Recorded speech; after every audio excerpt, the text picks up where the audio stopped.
प्रदेश में कांग्रेस पार्टी सत्ता में थी और चौधरी देवीलाल ने जब उसका विरोध किया, भारतवर्ष के राजनेताओं ने चौधरी देवीलाल से कहा कि चौधरी देवीलाल, ये जो आपने फैसला लिया है, इससे हरियाणा प्रदेश को और पंजाब प्रदेश के आपसी भाईचारे में खटास आएगा। इस समझौते में हरियाणा प्रदेश के साथ पक्षपात किया गया है। मैं भी चाहता हूं पंजाब में शांति हो, पंजाब का उग्रवाद खत्म हो, लेकिन अगर कोई हरियाणा के साथ कुठाराघात करे, हरियाणा के लोगों को अपमानित करके, हरियाणा प्रदेश को कमजोर करके, हरियाणा के हिस्से के पानी को कम करके, हरियाणा की राजधानी पंजाब को दे करके अगर कोई वहां शांति स्थापित करना चाहता है, तो ये मेरे प्रदेश के लोगों के साथ सरासर अन्याय है। मैं इस अन्याय को कदापि सहन नहीं करूंगा और आखिरी दम तक हरियाणा प्रदेश के लोगों के साथ खड़ा होकर के हरियाणा के साथ न्याय कराने का काम करूंगा। साथियों, जब चौधरी देवीलाल ने न्याय युद्ध शुरू किया था, उसका समापन दिल्ली में करके और चौधरी देवीलाल ने कांग्रेस के खिलाफ बिगुल बजाया था जींद की धरती से, समस्त हरियाणा सम्मेलन के नाम से। जैसे आज आप लाखों की संख्या में आज यहां आए हो, इसी तरह जींद के हुसुड्डा के ग्राउंड के अंदर लाखों की संख्या में हरियाणा प्रदेश के लोग चल करके आए थे और चौधरी देवीलाल को अपना आशीर्वाद समर्थन दे करके कहा था कि हम आपको प्रदेश की बागडोर सौंपना चाहते हैं, हमें आपसे उम्मीद है आप हरियाणा के हितों को कमजोर नहीं होने देंगे। जिन लोगों ने हमारे हितों को कमजोर किया, उन लोगों को सत्ता से बाहर करेंगे। साथियों, चौधरी देवीलाल ने इसी धरती से ऐलान किया था और कहा था कि आप मुझे आशीर्वाद दोगे तो मैं ऐसी परंपराएं हरियाणा प्रदेश में शुरू करूंगा जो आज तक देश में किसी ने लागू नहीं करी।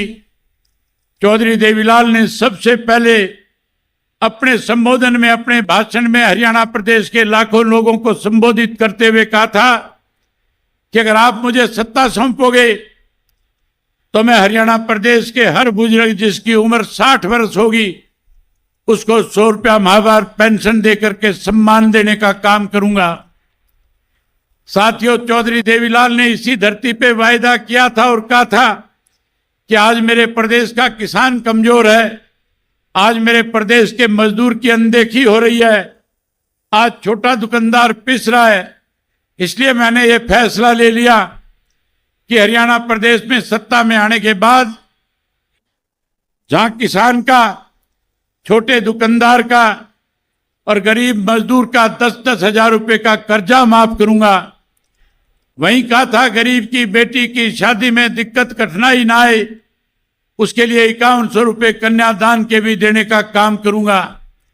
मुझे अच्छी तरह से याद है, चौधरी बंसीलाल मुख्यमंत्री थे। चौधरी बंसीलाल कह रहे थे चौधरी देवीलाल तो बका रहे हैं, लेकिन चौधरी देवीलाल ने कहा कि मैं कानून बना दूंगा और आपके आशीर्वाद से जब मुख्यमंत्री बने, चौधरी देवीलाल ने विधानसभा में कैबिनेट की पहली बैठक बुला करके अपने कैबिनेट सेक्रेटरी को आदेश दे दिया कि जाओ लिख करके लेकर के आओ, 100 रुपया माहवार पेंशन 60 वर्ष के बुजुर्ग को दूंगा, लिख के लाओ 100 रुपया माहवार पेंशन, नीचे लिखो 10,000 के कर्जे माफ और उसके नीचे लिखो 5100 रुपये कन्यादान के। वो तीनों बातें लिख करके कैबिनेट में आई। चौधरी देवीलाल ने कैबिनेट से पास करवा के और तीनों के तीनों आपसे किए हुए वायदों को पूरा करने का काम किया था। साथियों, इस धरती ने हमेशा हमें ताकत दी। उसके बाद जब जब भी हरियाणा प्रदेश में बदलाव आए, हरियाणा प्रदेश में पिछले 20 वर्षों से 10 वर्ष की कांग्रेस पार्टी का राज है और इन 10 वर्षों में भारतीय जनता पार्टी इस प्रदेश में सत्ता में रही है। साथियों, मैं बात करूं कांग्रेस के 10 साल के राज की, तो कांग्रेस के राज में केवल और केवल हमारे कृषि प्रधान देश को इस भूपेंद्र सिंह हुड्डा ने सीएलयू प्रधान प्रदेश बनाने का काम किया था। किसानों की 72,000 एकड़ जमीन को दफा 4-6 के नोटिस दे करके किसान को औने पौने दाम पे बेशुम कीमती जमीन को बेचने पे मजबूर कर दिया था। कांग्रेस पार्टी के 10 साल के राज में अनेक ऐसे घोटाले हुए थे कि पूरे देश में कांग्रेस पार्टी की वजह से पूरी दुनिया में हमारा देश बदनाम हो गया था।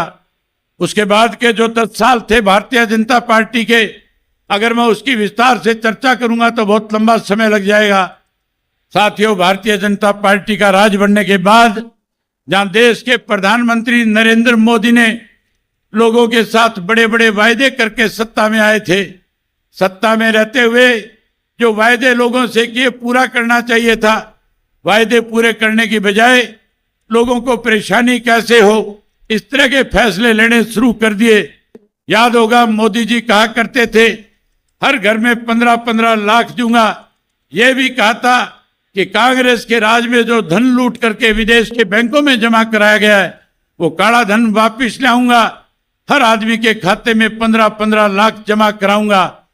जब सरकार बनने के बाद पूछा गया पैसा दिया नहीं तो कहने लगे जुमला था। वहीं साथियों, किसान के साथ बड़ा धोखा किया। ये कहा था कि स्वामीनाथन की रिपोर्ट को लागू करूंगा। यह भी कहा था कि 2022 के अंदर किसान की फसल के दाम 2 गुना कर दूंगा और कहा था एमएसपी का कानून बना दूंगा। 13 महीने तक किसान को दिल्ली के चारों तरफ बॉर्डर पे बैठा करके 750 से ज्यादा किसानों की शहादत लेकर के मोदी को समझ में आया था कि किसान मर सकता है लेकिन घर वापसी नहीं करेगा, इन तीनों काले कानूनों को खत्म करा करके जाएगा। एक समय उस वक्त ऐसा भी आया था जब मैं उस किसान आंदोलन के अंदर आप लोगों के आशीर्वाद से किसानों के साथ लड़ाई लड़ रहा था, खड़ा था। मुझे किसान नेताओं की तरफ से ये कहा गया कि अगर सही मायने में आप हमारे मददगार हो, हमने पूरे देश के राजनेताओं के बीच में एक बात रखी है कि अगर आप हमारी मदद करना चाहते हो तो पहले पदों से इस्तीफा देकर के आओ, आप भी कोई बड़ा फैसला लो। मैंने अपने साथियों से बात करी और फैसला लिया कि हम चौधरी देवीलाल जी की नीतियों को आगे बढ़ाएंगे, हम उनके दिखाए हुए रास्ते पे चलेंगे। और फैसला ले लिया कि 26 जनवरी तक या तो तीनों काले कानून खत्म हो जाएंगे, अगर ये काले कानून खत्म नहीं किए गए तो 27 जनवरी को इस्तीफा दे करके किसानों के साथ खड़ा हो जाऊंगा। 26 जनवरी को काले कानून खत्म नहीं हुए थे। 27 जनवरी को विधानसभा में जाकर के अध्यक्ष के मुंह पे इस्तीफा मार के और 27 जनवरी को किसानों के बीच में जाकर के खड़ा हो गया था, किसानों की लड़ाई लड़ी और तब तक उस लड़ाई में उनके साथ रहा था जब तक किसान के साथ सरकार की तरफ से जो भेदभाव किया जा रहा खत्म नहीं हो गया था। साथियों, भाजपा के राज में न केवल महंगाई बढ़ी, भ्रष्टाचार बढ़ा, भाजपा के राज में कानून व्यवस्था खत्म होगी। वहीं हमारे पढ़े लिखे नौजवान को जमीन बेच करके विदेश जाने पे मजबूर होना पड़ा, बेरोजगारी बढ़ गई। उसके साथ साथ साथियों, जहां बेरोजगारी बढ़ी है वहीं हमारे प्रदेश के अंदर नशा बढ़ गया, अपराध बढ़ गया। आज इस प्रदेश का किसान दुखी है, आज इस प्रदेश का मजदूर दुखी है, आज इस प्रदेश का व्यापारी और कर्मचारी दुखी है। आज पूरा प्रदेश इस भारतीय जनता पार्टी को सत्ता से बाहर करना चाहता है। वहीं साथियों, जो कांग्रेस पार्टी सत्ता के सपने ले रही है, जो कांग्रेस पार्टी रोजाना ये कह रही है कि हम सत्ता की तरफ बढ़ रहे हैं, हम सत्ता में आ रहे हैं, उस पार्टी की हालत ऐसी है, उनके नेताओं के बोल इस किस्म के हैं कि आज वो हमारी दलित महिलाओं को अपमानित करने का काम करते हैं। आज उनके नेता इस किस्म की भाषा का प्रयोग करते हैं जो मैं आपके सामने बोल करके बता भी नहीं सकता। आज उनके पास चुनाव लड़ाने के लिए उम्मीदवार भी नहीं है। आज हाशिए पे कांग्रेस आकर के खड़ी हो गई है। आज तो साथियों, कांग्रेस सत्ता में आने के लिए किस तरह के लोगों के साथ लुभावने वायदे करने का काम कर रही है। मैं पिछले दिनों अखबारों में ऐड देख रहा था, उन ऐड में लिखा हुआ था कि अगर कांग्रेस पार्टी सत्ता में आएगी 300 यूनिट बिजली फ्री कर देगी। लिखा हुआ था कि 6,000 पेंशन कर देंगे। उसमें लिखा हुआ था गरीब को 100 गज का प्लाट दे देंगे। उसमें अनेक ऐसे वायदे लोगों के साथ कर रहे थे और ये कह रहे थे कि आप हमें सत्ता में लेकर के आओ। ये केवल सत्ता का लॉलीपॉप था, ये केवल आपको लुभाने की बात थी। वायदे तो पूरे किए थे चौधरी देवीलाल ने, और जो वायदे हम आपके बीच में करेंगे, हम आपसे वायदा करते हैं चौधरी देवीलाल की नीतियों को आगे बढ़ाएंगे। और जो वायदा आज मैं आपके बीच में करके जाऊंगा, उन वायदों को बहुजन समाज पार्टी और इंडियन नेशनल लोकदल पार्टी की सरकार बनने के बाद हम पहली कलम से पूरा करने का काम करेंगे। वायदे अगर पूरे किसी ने किए तो उत्तर प्रदेश के अंदर बहन मायावती ने मुख्यमंत्री बनने के बाद किए थे। जहां गरीब को नौकरी दी, वहीं गरीब आदमी को कैसे अमीर आदमी के बरोबर खड़ा किया जाए, इसलिए उन्होंने उनको कम ऋण के ऊपर पैसा दे करके ऊपर आगे बढ़ाने का काम किया था। कैसे गरीब आदमी का उत्थान हो, इसके लिए संघर्ष किया, लड़ाई लड़ी थी। आज जो वायदे मैं आपके बीच में करूंगा, आप हमें सत्ता में लेकर के आओ, सरकार बढ़ाओ। आपकी सरकार बनने के बाद जो बातें आज मैं आपके बीच में कह करके जाऊंगा, उनको पूरा करने का काम करूंगा। साथियों, मैं आपसे एक बात कोई भी वायदा आपसे करने से पहले आपसे एक बात पूछना चाहता हूं। अगर आप मेरी बात से सहमत होंगे तभी मैं आपके सामने अगली बात रखने का काम करूंगा। मैं आपसे पूछना चाहता हूं, क्या आपको मेरी कही हुई बात पे विश्वास और भरोसा है या नहीं है? आपको यह विश्वास है कि जो बात मैं आपके बीच में कह करके जाऊंगा, सत्ता में आने के बाद उसको पूरा भी करके दिखाऊंगा? अगर आप मेरी बात से सहमत हैं तो एक बार दोनों हाथ उठा करके कहो कि सहमत हैं। साथियों, चौधरी देवीलाल जी ने 100 रुपया पेंशन बनाई थी, आज से 35 वर्ष पहले बनाई थी। वो 100 रुपया आज के 10,000 से भी ज्यादा है। आज किसी ने पेंशन बढ़ाई तो चौधरी ओम प्रकाश चौटाला जी ने उसको आगे बढ़ाने का काम किया था। साथियों, कांग्रेस के लोग कह रहे हैं 6,000 करेंगे। मैं उन कांग्रेसियों से पूछना चाहता हूं, 10 साल राज था, काम मर गए थे तुम, तब तुमने पेंशन क्यों नहीं बढ़ाई? आज केवल लालच दिया जा रहा है। ये रीत चौधरी देवीलाल ने चलाई थी, इस रीत को आगे चौधरी ओम प्रकाश चौटाला ने बढ़ाया था, और इसको और आगे ले जाने का काम बहुजन समाज पार्टी और इंडियन नेशनल लोकदल पार्टी दोनों मिलकर के करेगी। हम 100 रुपए वाली पेंशन 7500 रुपया महीना करके बुजुर्गों का मान सम्मान बढ़ाने का काम करेंगे। वही साथियों, आज हमारे प्रदेश में बेरोजगारी देश में सबसे ज्यादा है।